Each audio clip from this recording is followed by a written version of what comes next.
जय श्री कृष्ण। आइए मेरे भाई बहन, भागवत श्रीमद् भागवत ज्ञान यज्ञ परिचर्चा में हम लोग पुनः प्रवेश करें। श्रीमद् भागवत महापुराण हमारे जीवन के लिए जितना हितकारी है, जितना उपयोगी है, उससे यह लोक और परलोक दोनों ही संभल जाते हैं। जीवन में मानवीय जीवन का दर्शन है, मानवीय जीवन का चिंतन है। श्रीमद् भागवत महापुराण एक ऐसी अनुपम विधा है अपने आप में कि जिसको श्रवण कर लेने मात्र से हमारा ही नहीं, संसार में जो जितने भी जीव जंतु हैं सबका सब धन्य धन्य और कृत्य कृत्य हो जाते हैं। कहते हैं कि इस पावन कथा से वह प्रेत भी धन्य हो गया, वह निशाचर भी धन्य हो गया, जिसने लास्ट में इस भागवत को धन्यवाद दिया है। वो कहता है कि धन्या भागवती वार्ता प्रेत पीड़ा विनाशनी। ये भागवत जी की कथा धन्य है, जिसने हमको इस तरह की यमपाशों से, इस तरह की विधाओं से, इस तरह की हमको, जो मैंने जीवन में बहुत से जो पाप किए थे, ऐसे निंदित उपेक्षित कृत्य किए थे जिनका संसार में कोई जवाब ही नहीं है, कोई उपाय ही नहीं है, उनका कोई प्रायश्चित ही नहीं है। लेकिन ये धन्य है भागवती कथा। इस भागवती कथा की प्रभाव से आज मैं उस दुर्गति से आज सदगति की ओर भगवान के दिव्य धाम को जा रहा हूँ। धन्य है मेरे भाई बहन, ये हमारे गुरुजनों की बड़ी महिमा है, बड़ी कृपा है कि महापुरुषों के द्वारा, संत जनों के द्वारा, गुरुजनों के द्वारा, विद्वानों के, विद्युत जनों के द्वारा हमको श्रीमद् भागवत का ये पुण्य प्रसाद प्राप्त होता है। आइए इस पुण्य प्रभा में, इस भागवती रूपी दिव्य मंदाकिनी में हम लोग अवगाहन करें, इसमें स्नान करें और अपने आप को पुण्यात्मा बनाएं। कहते हैं अथ दैत्य सुता सर्वे श्रुत्वा वर्णितम। कहते हैं कि श्रीमद् भागवत महापुराण में ये जो आख्यान है, प्रहलाद जी का आख्यान चल रहा है। भक्त प्रहलाद को इतनी बुरी तरह सताया जा रहा है, उनको पहाड़ों से गिराया जा रहा है, पर्वतों से गिराया जा रहा है, झरनों में बहाया जा रहा है, नदी में डुबाया जा रहा है, और यहाँ तक कि घोड़ों की अस्तबल में घोड़ों से कुचलवाया जा रहा है, हाथी गजशाला में हाथी के पैरों से रुंधवाया जा रहा है, तलवारों से कटवाया जा रहा है, आग में जलवाने, होलिका ने आग में जलाने का प्रबंध भी किया, होलिका जलकर नष्ट हो गई। और जाको राखे साइयां मार सके ना कोई, और बाल्ला बाग कर सके जो जग बैरी होए। वहां भी प्रहलाद जी दिव्य रूप से भगवदीय कृपा से बिल्कुल उनको अग्नि शीतल हो गई, पावन हो गई, पुनीत हो गई, बिल्कुल ठंडी हो गई, और चंद्रमा की तरह शीतलता देती रही, उनका कुछ भी नहीं बिगड़ा। ये भगवदीय कृपा है। भगवान की कृपा उन्हीं जीवों को प्राप्त है जो भगवान की कृपा पात्र हैं। एक ऐसे होते हैं जो कहते होते हैं हम भगवान को बहुत मानते हैं, गुरुजी आपको बहुत मानते हैं, गुरुजी को बहुत मानते हैं, गुरुजी की एको बतिया नहीं मानते। गुरुजी को मानते तो बहुत हैं, लेकिन गुरुजी की कही हुई किसी भी बात पर अमल नहीं करते। और यहाँ तक कुछ लोग हैं संसार में, यदि कुछ उन्हें ज्ञान की परिचर्चा, ज्ञान का आख्यान सुनाया जाए, बताया जाए, कोई रास्ते बताए जाएंगे, बेटा ऐसे नहीं ऐसे करो, बेटा ऐसे नहीं ऐसे करो, ये रास्ता में भटक रहे हो, इस रास्ते से इस रास्ते पे चलो, तुमको सदगति होगी, तुम्हें लक्ष्य मिलेगा, तुमको भगवती कृपा हो जाएगी, तुम अपने लक्ष्य को प्राप्त कर लोगे। यदि इस तरह से उनको बात बताया जाए, समझाया जाए, तो पहला प्रयोग वो गुरुजनों पर ही कर देते हैं। पहला प्रयोग उनका गुरुजन ही होते हैं, पहले रडार पर गुरुजी ही आ जाते हैं। पहला शुरुआत गुरुजी आप ही से कर ले हैं, कुछ अच्छी चीज बताओ तो पहला नंबर गुरुजी ही उससे आ जाते हैं। चलिए, ऐसी भगवान की कृपा है, लेकिन परमार्थ का जो रास्ता है वो अवरुद्ध नहीं होना चाहिए। हमें निरंतर चरे बेती आगे बढ़ना चाहिए, अपना कर्म करना चाहिए। इस प्रकार से प्रहलाद जी को सताने का जो प्रयास चल रहा है, और अंत तो गत्वा हिरण्यकश्यपु ने सोचा कि अब बहुत हो गया और मैं अपने हाथों से ही इसका मर्दन करूंगा, इसको मारूंगा। उसी समय उन्होंने उसको अपने दरबार में बुलाया और संडामर्क से कहा, जो उनके गुरु के चेले थे, कि गुरुदेव अब आप इसको छोड़ दीजिए, इसको प्रताड़ना देना, अब इसको मुझे क्या करना है मैं ही करूंगा। और उसी समय उसको मारने के लिए जब उद्धृत होता है वह दुष्ट पापात्मा, जो उसका पिता भी है, लेकिन धन्य है, देखिए ना, वो पिता जो अपने पुत्र को मारना चाह रहा है, पिता के प्रति, पिता अपने पुत्र के प्रति बहुत ईर्ष्या द्वेष रखता है, कारण वो विष्णु जी का उपासक है, भगवान का उपासक है। लेकिन यहाँ पर भक्त की भी महिमा देखिए आप, वो अपने भगवान से तो प्रेम करता ही है, अपितु जो संसार के पिता हैं, जो संसार का पिता का दर्जा प्राप्त हुआ है, वो कितना क्लेश करते हैं, कितना ही द्वेष करते हैं, कितना भी पक्षपात करते हैं, कितना भी उसको मारने का दुस्साहस करते हैं, कई कई तरह के षड्यंत्र और प्रपंच रचते हैं। इसके बावजूद भी मेरे भाई बहन, भक्त प्रहलाद का जो भाव है, जो मन है, वो थकता नहीं है, व्यथित नहीं होता है। भक्त प्रहलाद के मन में ये भीति नहीं आती है कि ये कैसा पिता है जो मेरे लिए मारना चाहता है। वो कहते हैं ये प्रभु की लीला है, ठाकुर जी की लीला है। वो उस तरह की उस दैन्यता को, उस तरह की उसको जो जो जो कष्ट जो दिया जा रहा है, उसको भगवान का अनुग्रह मानते हैं। इसमें प्रभु की कुछ लीला होगी, प्रभु कुछ करना चाह रहे होंगे, इसलिए मेरे पिता भी शत्रु नहीं हो सकते हैं। वो किसी को शत्रु ही नहीं मानता है। जैसे तुलसीदास जी रामचरितमानस में संसार में समग्रता में भगवान को देखते हैं, वो किसी सूक्ष्मता में भगवान का दर्शन नहीं करते हैं। तुलसी बाबा का जो चिंतन है वो समग्रता का दर्शन है, समग्रता का द्वैतक है। वो कहते हैं सिय राम में सब जग जानी और करहु प्रणाम जोर जुग पानी। इस संसार के जर्रे जर्रे में राम है, जर्रे जर्रे में परमात्मा है। और रमनते इति रामः, जो रोम रोम में कण कण में रमण कर रहा है, उसी का नाम राम है। ऐसे भाव को यहाँ प्रहलाद जी भी चरितार्थ करते हैं मेरे भाई बहन। और उसी समय भक्त प्रहलाद से वो दुष्ट कहता है, अरे बता तेरा राम कहाँ है, बता तेरा विष्णु कहाँ है, जिसकी तो इतनी उपासना करता है, इतनी इतनी तारीफें, इतनी डींगे हाँकता है कि राम इधर है, राम उधर है, जर्रे जर्रे में, बता कहाँ है। बोले पिताजी, जो तलवार लिए है ना आप अपने हाथ में मुझे मारने के लिए, उस तलवार में मेरा विष्णु मुस्कुरा रहा है। उस तलवार की धार पर, कृपाण पर भी मेरे ठाकुर जी स्माइल कर रहे हैं, मुस्कुरा रहे हैं। अच्छा, इस तलवार में भी तेरा ठाकुर है। तलवार को फेंक दिया उसने।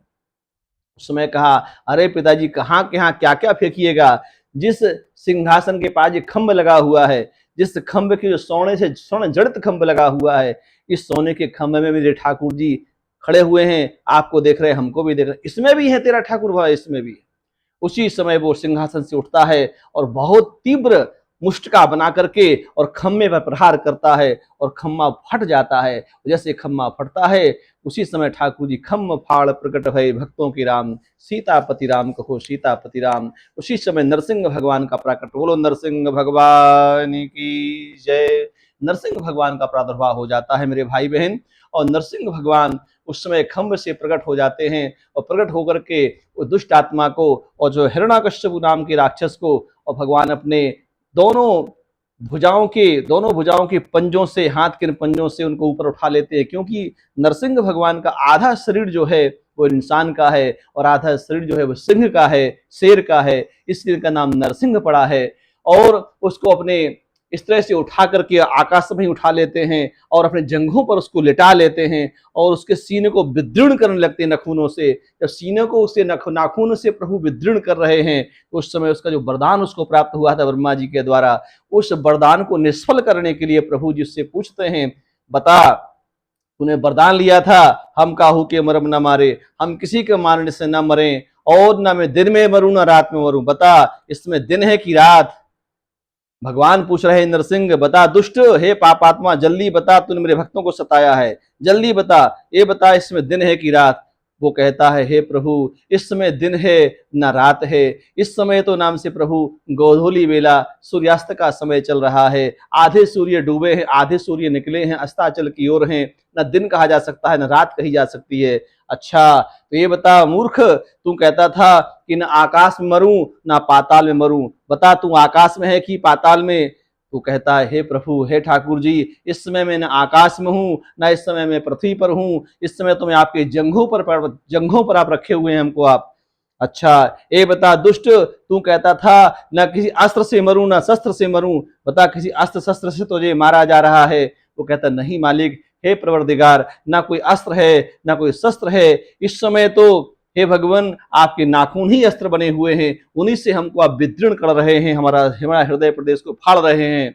अच्छा तू कहता था कि 12 महीने होते हैं एक साल भर में, 12 महीने में किसी महीने में मेरी मृत्यु ना हो, बताइए कौन सा महीना चल रहा है। तो भगवान से कहता है वो दुष्ट, और हिरण्यकश्यप कहता है भगवान ये 12वां महीनों में से 13वां महीना है, ये अधिक मास का पुरुषोत्तम मास है, इस पुरुषोत्तम मास में मेरा वध हो रहा है भगवान, आपके द्वारा मोक्ष हो रहा है। अच्छा तू कहता था कि 27 नक्षत्र, ज्योतिष के 27 नक्षत्रों में से मैं किसी नक्षत्र में ना भरूं, बता कौन सा नक्षत्र है, कौन सा नक्षत्र है। तो उस समय वो कहता है भगवान इसमें इस समय तो 28 नक्षत्र अभिजित नक्षत्र चल रहा है भगवान, उसमें मेरा आप मेरा मोक्ष करने जा रहे हैं। इस प्रकार से उसके सारे जितने वरदान उसने लिए थे, सारे वरदानों को भगवान ने निष्क्रिय कर दिया और उसी के मुख से कहवा लिया कि ये ना संसार में और समाज में कोई कहे कि भगवान पक्षपात करते हैं। भगवान कभी पक्षपात नहीं करते हैं मेरे भाई बहन। जो आप बोओगे वही आप काटोगे, अपने कर्मों का तो फल आप इंसान भोग रहा है। कर्म प्रधान विश्व रचि राखा, और जो जस करहीं सो तसी फल चाखा। इस प्रकार से परमपिता परमात्मा ने उस दुष्ट आत्मा का वध कर दिया और भगवान के वध करने के पश्चात देवता आकाश से पुष्प वृष्टि करने लगे। देवताओं ने भगवान के ऊपर पुष्प की वर्षा की। उसी समय भगवान प्रहलाद जी को भी अपने गोदी में बिठा लेते हैं और अपने जिह्वा से लाड़ लड़ाते हैं, अपने पुत्र को चाटते हैं और उसको प्यार करते हैं, स्नेह करते हैं। और प्रहलाद से कहते हैं बेटा पुत्र, हे प्रहलाद मेरे आने में कुछ विलंब हो गया हो तो हे पुत्र मुझे माफ कर देना, तुझको बहुत सताया गया, तुझको बहुत प्रताड़नाएं दी गई, बहुत कष्ट दिया गया, लेकिन हे पुत्र प्रहलाद मेरे आने में कुछ विलंब हो गया हो तो हे पुत्र मुझे माफ करना। उसमें प्रहलाद जी भगवान की स्तुति कर रहे हैं।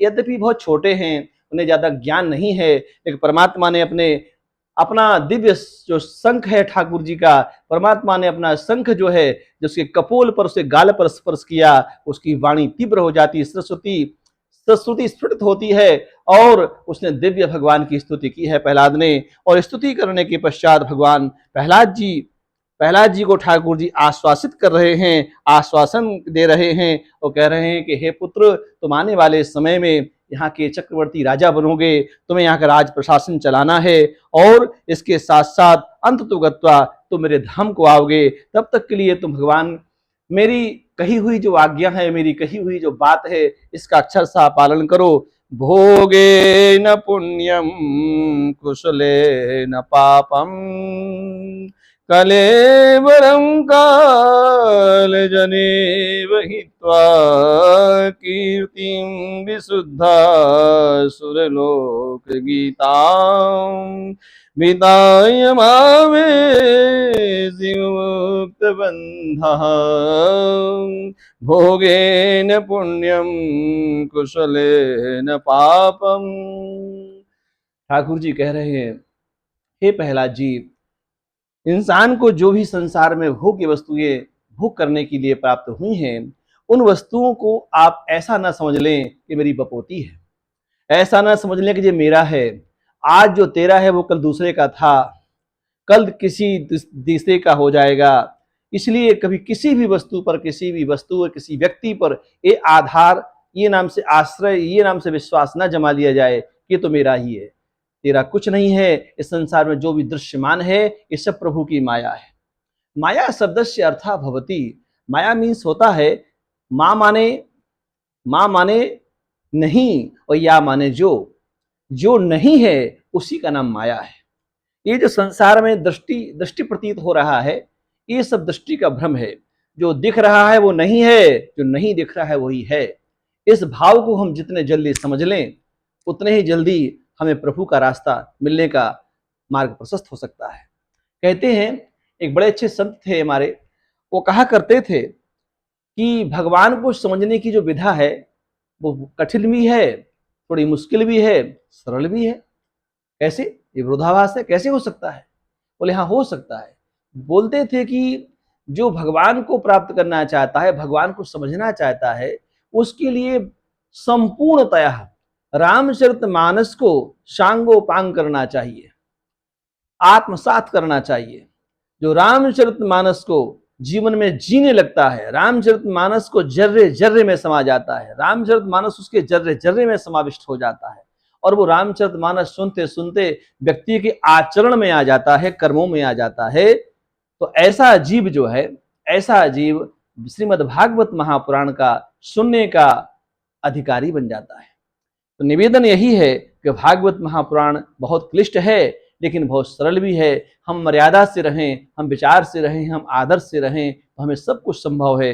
निवेदन इस प्रकार से भगवान के आश्वासन देने के बाद प्रहलाद जी का राज्याभिषेक हुआ और प्रहलाद जी का राज्याभिषेक से बहुत जनता और प्रजा में सुख समृद्धि का प्रभाव आ गया, साम्राज्य आ गया, हर तरह की समृद्धियां छा गईं और प्रजा बहुत सुखमय अनुभव करने लगी। इस प्रकार के प्रसंग को आज यहीं विराम देते हैं। आने वाले समय में पुनः फिर से और आगे सुंदर सुंदर आख्यान भागवत जी के निवेदन किए जाएंगे। तब तक के लिए जय श्री कृष्ण,